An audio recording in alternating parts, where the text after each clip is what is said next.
Silas dubbina faani kunna mandibu ammu mandandau nubashun daddabu ammas nanudesa sena khairi kabu gorranu bela imenu akalabu tarikni muslima silanu mangabu jara minda gari raki birakabu jara gabadini bakaundati dabu jara kani buya dini raftabu kanne maluma jannata bakabu jara kanu aftabu fi layli wal ayami nutararami amoti jalal nulle jara kasira binu atasi sena baredangu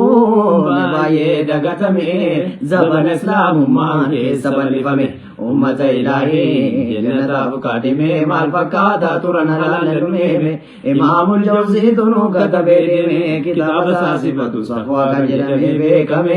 ya jarwa beitan barbada dame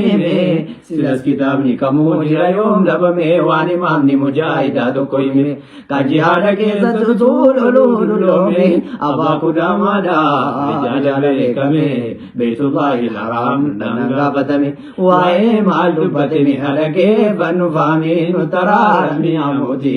zalal abaku dabainu shabi makasa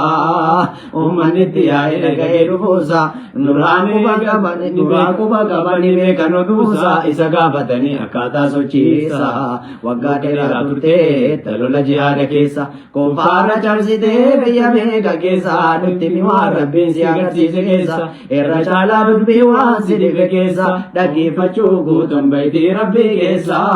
oh ya allah jire abulesa jai rabbi na gatise kesa nanaga hajere jasar kesa gap ko tulula de mushabin kesa laga ifratis ke nebiya ira kesa ina mulle magalati roko kesa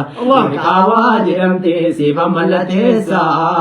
sena unduma kesa yaranno kulla yawmin tararami amoti